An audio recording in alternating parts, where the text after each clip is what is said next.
شاہین عبداللہ۔ آج ہمارے پاس جو موضوع ہے بحث کے لیے یا جو انالیسس ہم نے کرنا ہے وہ اوور آل پاکستان، امت مسلمہ اور سکھ۔ اب یہ سوال یہ پیدا ہوتا ہے یہ تینوں چیزیں آپس میں کس طرح سے ایک دوسرے سے کنیکٹڈ ہیں، وہ کیا عوامل ہیں جو ان تینوں کو کنیکٹڈ کرتے ہیں۔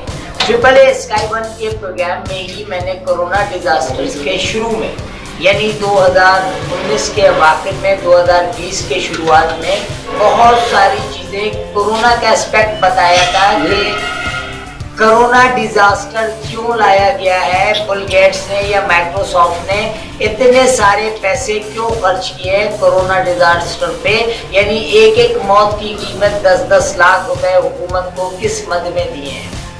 اس میں کوئی شک نہیں ہے کہ ہماری موجودہ حکومت یہود و نصارہ کا بڑا اعلی کار ہے، بہت بڑا اعلی کار ہے۔ اچھا دیکھیں، جوڑ مفادات اور تحفظات کی یہ جوڑ توڑ جو ہے ہر سطح پہ آپ کو نظر آئے گی۔ میں وضاحت سے بتاتا چلوں، وہاں سعودی عربیہ میں شاہ سعود خاندان کا 100 سالہ حکمرانی کا دور ختم ہونے والا تھا۔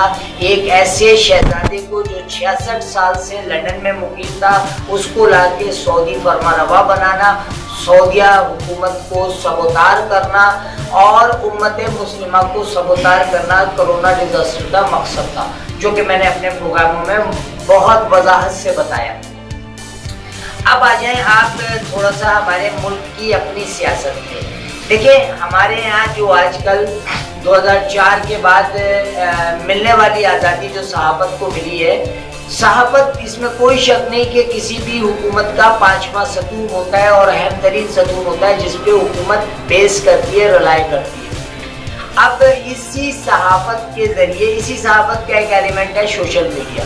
سوشل میڈیا کی میں مثال اس طرح سے دیتا ہوں کہ جنگ اخبار، ڈان اخبار آج سے 10-12-15 سال پہلے یا جسارت اخبار یا امن اخبار آتھینٹک صحافتی ذرائع ہوتے تھے جن کو ہم آتھینٹک اخبار کہتے تھے، لیکن ہر اخبار کی ایک پرپینڈیکولر ایکٹیویٹی ہوتی تھی، ایک پیرلر اخبار ہوتا تھا جو اس اخبار کا چھوٹا اخبار یعنی ایوننگ اخبار ہوتا تھا، جیسے عوام، قومی۔ اس میں نیشنل ایشوز نہیں ہوتے تھے، اس میں لوگوں کی پگڑیاں اچھالنے کی خبریں ہوتی تھی، ایوننگ اسپیشل۔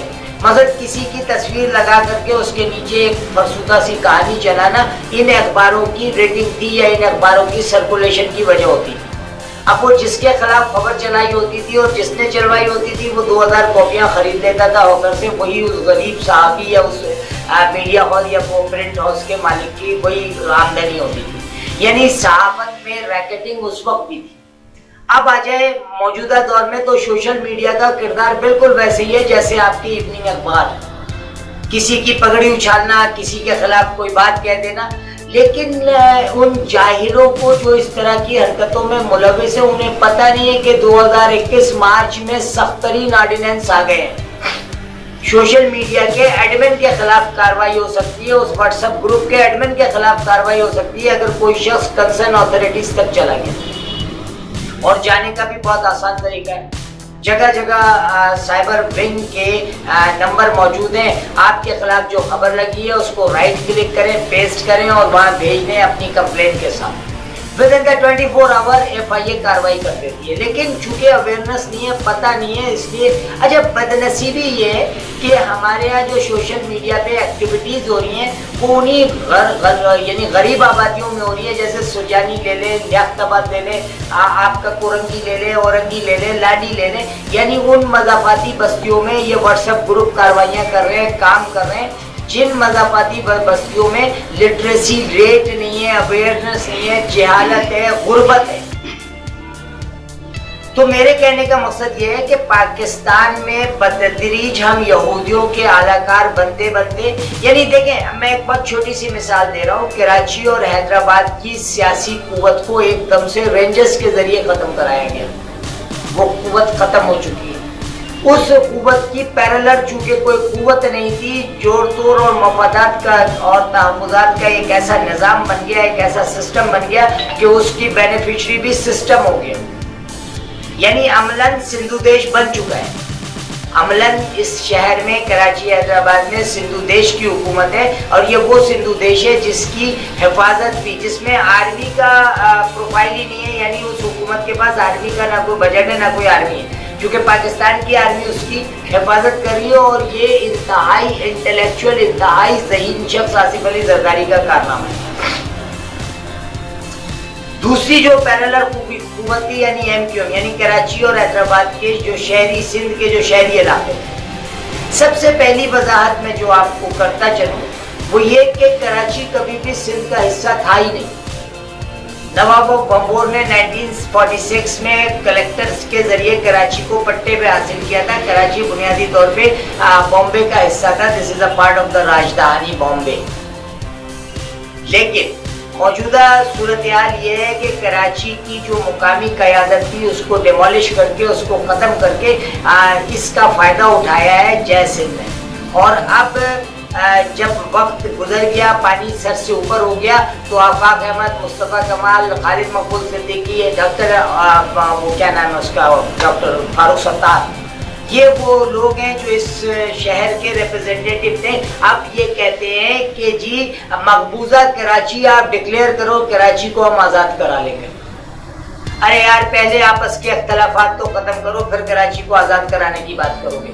کراچی اب بنیادی طور پہ سندھو دیش کا کیپٹل ہے۔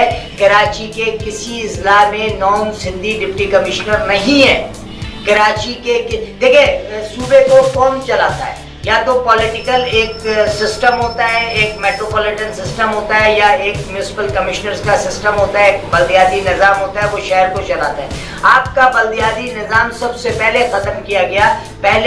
پہلی چیز جو جس کے بینیفیشری سندھ گورنمنٹ یا جے سندھ کے لوگ ہیں وہ یہ کہ جب پورے شہر میں، پورے ملک میں میٹروپولیٹن سسٹم ہے، تینوں صوبوں میں میٹروپولیٹن سسٹم ہے، تو سندھ میں 1974 کا BD سسٹم کیوں رائج کیا گیا؟ اس وقت جب یہ کیا جا رہا تھا، اس وقت متحدہ میں جان تھی، متحدہ کے MPA MNA تھے، اس وقت فیڈرل گورنمنٹ میں حوض علی میں نہیں، بغض معاویہ میں، متحدہ کی دشمنی میں انہوں نے یہ نظام رائج کیا پورے ملک میں۔ پارلیمان جو یعنی سسٹم تھا وہ میٹروپولیٹن تھا۔ سندھ میں 1974 کے تحت کونسلر کا نظام، چیئرمین کا نظام رکھا گیا۔ کیوں رکھا گیا؟ کیونکہ متحدہ کی جو ووٹ بینک ہے اس کو توڑ دیا جائے، اس میں یہ کامیاب ہو گئے۔ دوسری چیز، متحدہ کے مختلف دھڑوں کو فیڈرل گورنمنٹ نے آرمی اور رینجرز کے ذریعے سپورٹ کیا، ان کے آپس کے اختلافات کو ہوا دیا کہ ان کا نام و نشان مٹ جائے۔ اب جب اردو اسپیکنگ کمیونٹی تیسرے درجے کے شہری ڈکلیئر ہو چکے ہیں، یہاں پر سارا بلدیاتی نظام کمشنر کے تحت ہے، اور کمشنر لاڑکانہ نواب شاہ سکھر بھکر سے نان میٹریکولیٹ لا کے بٹھایا گیا ہے، جو اس شہر کو کنٹرول کر رہا ہے۔ دیکھیں، میں ایک بہت چھوٹی سی مثال دے رہا ہوں، بہت چھوٹی سی، جس کا ہر بشعور آدمی تعین کر سکتا ہے کہ سوراخ کوٹ پر کووڈ-19 کے تحت بند نہیں ہوتی ہیں دکانیں۔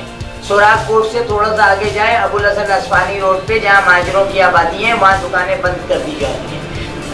آپ بنارس چلے جائیں، بنارس پورا کھلا ہوتا ہے اور اورنگی پورا بند ہوتا ہے۔ تو کیا یہ کورونا جو ہے یہ بھی مہاجر ہے؟ صرف مہاجروں میں آتا ہے؟ نہیں، ایسا نہیں ہے۔ آپ کسی قوم کو جب دیوار سے لگاتے ہیں تو اس کی اکانومی کو توڑتے ہیں، اور یہ ایک بنیادی طور پہ دیکھیں، یہ سلسلہ شروع کیا تھا اس وقت کے حکمرانوں نے، ان کو متحدہ کی سیاسی قوت سے خوفزدہ تھے۔ انہوں نے متحدہ کو جب ختم کیا تو سندھو، چونکہ جے سندھ بہت سالوں سے سندھی نیشنلز کے دلوں میں پل رہی تھی، ان کو موقع مل گیا اور انہوں نے جے سندھ کو بنا لیا۔ جو ذوالفقار علی بھٹو نے کہا تھا کہ بابا صاحب آپ 30 سال تک سکون سے بیٹھ جائیں، میں سندھو دیش آپ کو پلیٹ میں رکھ کے دوں گا، تو ذوالفقار علی بھٹو تو شہید کر دیا گیا چونکہ وہ انٹلیکچوئل تھا، لیکن ڈبل جینیس آصف علی زرداری نے وہ سندھو دیش بنا کر کے پلیٹ میں رکھ کے دے دیا۔ اب اس اردو اسپیکنگ کمیونٹی کو دھوکے میں رکھنے کے لیے یہ تینوں لیڈران آپس میں مل کے کہتے کہ تم مقبوضہ کراچی ڈکلیئر کرو، ہم اسے چھڑا لیں گے۔